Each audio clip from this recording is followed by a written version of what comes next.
I see the fire in your eyes, it makes me feel, it takes me high, so bring it on, girl. Hello friends, आज हम एक और Chinese drama explain करने वाले हैं जिसका नाम है द स्वीटेस्ट सीक्रेट। ये ड्रामा काफी फनी एंड रोमांटिक होने वाला है, जिसके मेन लीड का नाम है लिन रैन, जिसको अपनी ही सिस्टर वेई वेई से प्यार हो गया। डोंट वरी, वेई वेई उसकी कोई रियल सिस्टर नहीं है, पर उससे एज में 6 साल बड़ी है। जब लिन रैन 5 साल का था तब उसके पेरेंट्स ने उसे वेई वेई के डैड को सौंप दिया था। बचपन से वेई वेई और उसके डैड ने ही उसकी केयर की है, पर अब वो बड़ा हो चुका है और वेई वेई को लाइक करने लगा है। वेई वेई के हर बर्थडे पर वो उसे प्रपोज करता है, लेकिन वेई वेई उसका प्रपोजल एक्सेप्ट नहीं करती क्योंकि वो अभी भी बहुत ज्यादा इमेच्योर है और वेई वेई उसे सिर्फ अपना फ्रेंड मानती है। तो चलिए इसके फर्स्ट एपिसोड को स्टार्ट करते हैं। एपिसोड की शुरुआत में हम देखते हैं कि लिन रैन वेई वेई को स्टैचू करके रोकता है और उससे कहने लगा कि गैस करो आज क्या है। वेई वेई मन में सोचने लगी कि हाँ, आज के दिन को तुम मुझे कैसे भूलने दोगे, आज तो मेरा बर्थडे है। तभी लिन रैन उसका हाथ पकड़कर उसे वहाँ से ले जाता है। वो उसकी आंखें बंद करके उसे एक गार्डन में लेकर जाता है जहाँ उसने उसके लिए काफी सारे गिफ्ट रखे हुए थे। इसके बाद लिन रैन उसको हर बार की तरह प्रपोज कर देता है, लेकिन वेई वेई को तो उसका बचपन याद आ रहा था जब वो उसको नहलाया करती थी और उसकी केयर भी करती थी। लिन रैन उससे कहने लगा कि इस साल तो तुम मेरे प्रपोजल को एक्सेप्ट करोगी ना, लेकिन वेई वेई ने तो उसे हर बार की तरह रिजेक्ट कर दिया। फिर वो उसके करीब जाकर उससे दोबारा प्रपोजल एक्सेप्ट करने को कहता है, लेकिन वेई वेई कहने लगी कि तुम अभी मैच्योर हो, तुम्हें अपने इमोशंस पर कंट्रोल करना चाहिए। इस पर लिन रैन बोला कि अगर तुम मेरी गर्लफ्रेंड बन जाओगी तो तुम्हें ब्लाइंड डेट्स पर भी नहीं जाना पड़ेगा। तभी वेई वेई उसे डांटते हुए कहने लगी कि तुम आजकल कुछ ज्यादा ही बोलने लगे हो, तुम्हें मुझसे डर नहीं लगता क्या? वैसे अब मैं ब्लाइंड डेट पर जा रही हूँ, वरना मेरे डैड मेरा ग्रेजुएशन सर्टिफिकेट जला देंगे। तभी हीरेन उसे रोकने के लिए कैंडी खा लेता है, जबकि शुगर से उसको एलर्जी है। वेई वेई उसे वहाँ से खींचकर घर ले जाती है और उसे एलर्जी की मेडिसिन दे देती है, लेकिन उसने कैंडी खाने का तो सिर्फ नाटक किया था। वो खड़ा होकर वेई वेई से कहने लगा कि चलो आज तो मैंने तुम्हें ब्लाइंड डेट पर जाने से बचा लिया, तुम्हें मुझे थैंक्स करना चाहिए। इस पर वेई वेई उसका कान पकड़कर उसे डांटते हुए कहने लगी कि अगर तुमने दोबारा से कैंडी खाने का नाटक किया तो मैं तुम्हें सच में बहुत सारी कैंडी खिला दूंगी। अगले सीन में हम देखते हैं कि वो दोनों साथ में बाहर वॉक पर आए होते हैं। हीरेन उससे कहने लगा कि देखो अब तो मैं तुमसे लंबा भी हो गया हूँ, अब मैं कोई छोटा बच्चा नहीं हूँ, तुम्हें मेरी फीलिंग्स को सीरियसली लेना चाहिए। तभी वेई वेई कहने लगी कि तुम मुझे अप्रैल फुल डे पर प्रपोज करके हर बार बेवकूफ बनाते हो ना। इस पर हीरेन बोला कि तुम्हारा बर्थडे 1 अप्रैल को आता है तो इसमें मैं क्या करूँ, और अगर मेरी फीलिंग्स रियल हुई तो? वेई वेई कहने लगी कि जिस दिन तुम सच में कैंडी खा लोगे उस दिन मुझे यकीन हो जाएगा कि तुम्हारी फीलिंग्स रियल है। चलो अब घर जाओ, कल सुबह तुम्हें क्लास भी तो अटेंड करनी है। ये सुनकर हीरेन वहाँ से चला गया।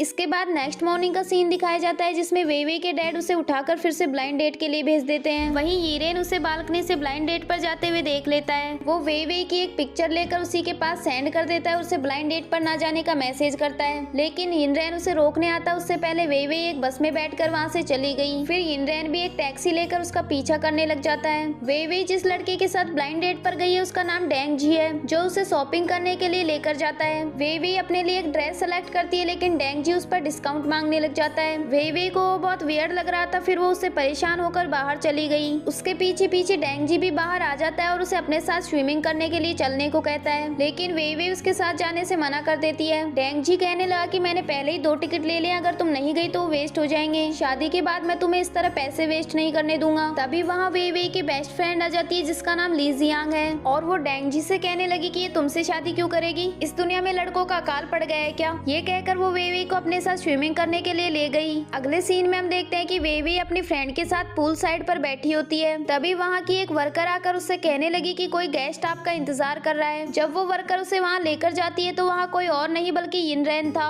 वो स्विमिंग पूल से बाहर आकर उससे कहने लगा कि आज तो अप्रैल फुल डे नहीं है, आज मैं तुमसे कुछ कहना चाहता हूँ। तभी वहाँ डेंग जी आ जाता है और उससे कहने लगा कि वेई वेई का हाथ छोड़ो, वो मेरी फियोंसे है और हम दोनों शादी भी करने वाले हैं। लेकिन हिनरैन ने उसका हाथ नहीं छोड़ा और उन दोनों में झगड़ा शुरू हो गया। तभी हिनरैन अचानक से वेई वेई को अपनी तरफ खींच लेता है, जिसकी वजह से डेंग जी नीचे गिर गया। उससे हिनरैन पर बहुत गुस्सा आ गया और उसने थोड़ा सा केक लेकर उसके मुंह पर फेंक दिया, जिसकी वजह से उसको एलर्जी हो गई और फिर वेई वेई उसे वहाँ से लेकर चली गई। अगले सीन में हम देखते हैं कि वो दोनों डेंग जी से पीछा छुड़ाकर वहाँ से बाहर आ जाते हैं। हिनरैन को कोई एलर्जी नहीं हुई थी क्योंकि वो केक उसके मुंह में नहीं गया था। वेई वेई उससे कहने लगी कि तुम तो बिल्कुल ठीक लग रहे हो, तुमने फिर से एलर्जी होने का नाटक किया। इस पर हिनरैन बोला कि नहीं, मैं झूठ नहीं बोल रहा था, पर अब मैं थोड़ा ठीक फील कर रहा हूँ। वैसे अब तुम्हें ब्लाइंड डेट मीट्स अटेंड करना बंद कर देनी चाहिए। तुम्हें मुझसे ज्यादा डिसेंट मैन कहीं नहीं मिलने वाला। तभी वेई उससे पूछने लगी कि तुम यहाँ क्या कर रहे हो, तुम अपनी क्लास अटेंड करने क्यों नहीं गए। इस पर यिनरेन कहने लगा कि तुम कभी कभी मॉम की तरह बिहेव क्यों करती हो। वेई बोली कि तुम्हारी मॉम तो काम में बहुत बिजी है, तो जब तक तुम मैच्योर नहीं हो जाते तब तक मुझे ही तुम्हारी केयर करनी पड़ेगी। इसके बाद यिनरेन अपने हॉस्टल में वापस आ जाता है, जहाँ उसका रूममेट उससे कहने लगा कि तुम 2 दिनों से क्लास अटेंड क्यों नहीं कर रहे, तुम्हें ग्रेजुएट होना है या नहीं। इस पर यिनरेन कहने लगा कि तुम्हें पता नहीं मैं कितना इंपॉर्टेंट काम करने गया था, खैर छोड़ो वो तुम्हारे समझ नहीं आएगा।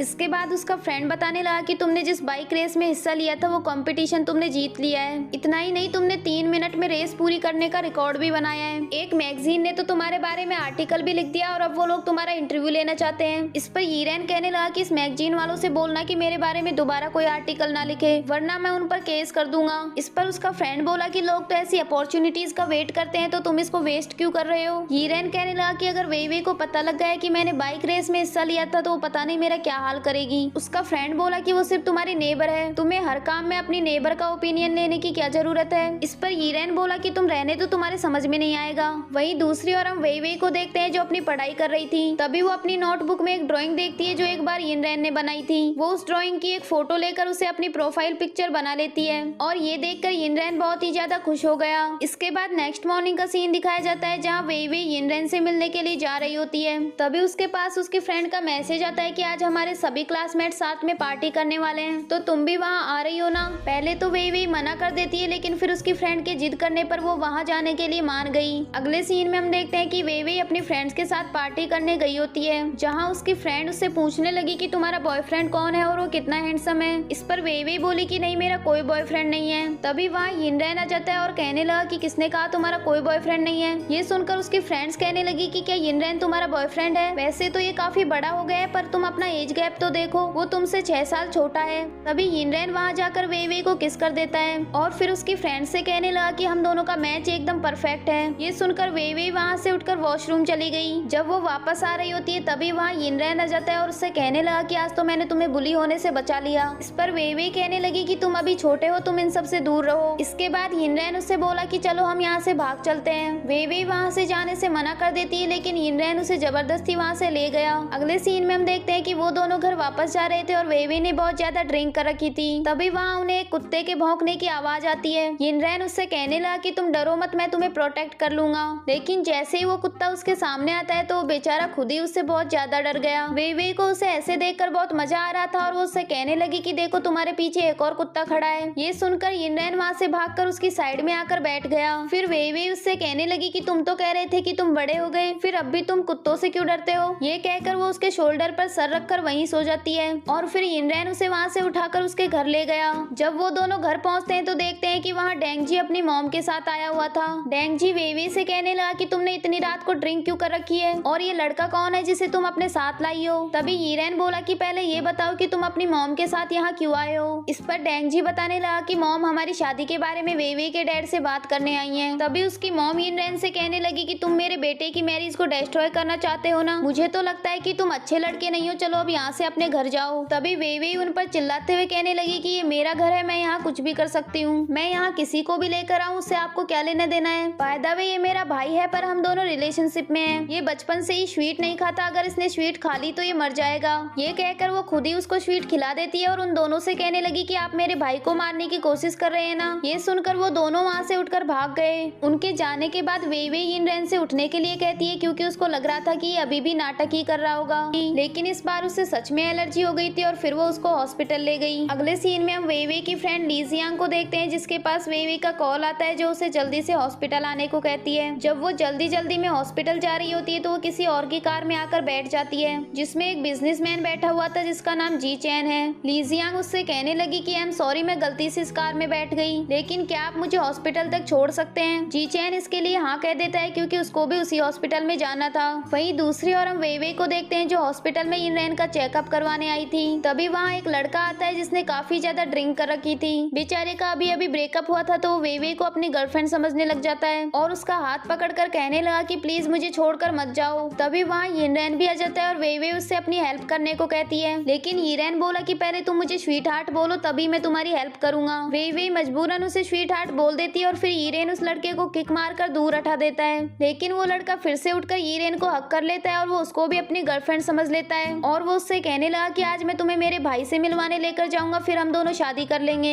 तभी वहाँ जी चैन आ जाता है जो उस लड़के का भाई है। वो लड़का जी चैन से कहने लगा कि ये मेरी गर्लफ्रेंड है, मैं इससे शादी करने वाला हूँ। ये सुनकर यीरेन उसे धक्का मारकर पीछे हटा देता है। अगले सीन में हम देखते हैं कि वेई हॉस्पिटल का बिल पे करके वापस आ रही होती है। तभी वो अपनी फ्रेंड से पूछने लगी कि जिस लड़के के साथ तुम यहाँ आई हो वो तुम्हारा बॉयफ्रेंड है क्या। इस पर ली जियांग कहने लगी कि नहीं, वो मेरा बॉयफ्रेंड नहीं है, मैं तो बस उससे रास्ते में मिली थी, वो भी इसी हॉस्पिटल में आ रहा था, इसीलिए मैं उसके साथ आ गई। तभी वहाँ जी चैन आ जाता है और वो वेई से अपने भाई की तरफ से सॉरी बोलता है। इसके बाद वो अपना कार्ड देते हुए कहने लगा कि अगर कोई प्रॉब्लम हो तो आप मेरे पास कॉल कर सकती हैं। लेकिन उस कार्ड को ली जियांग ले लेती है और इसके बाद वो दोनों वहाँ से चली गई। और इसी के साथ ही ये एपिसोड भी यहीं एंड हुआ।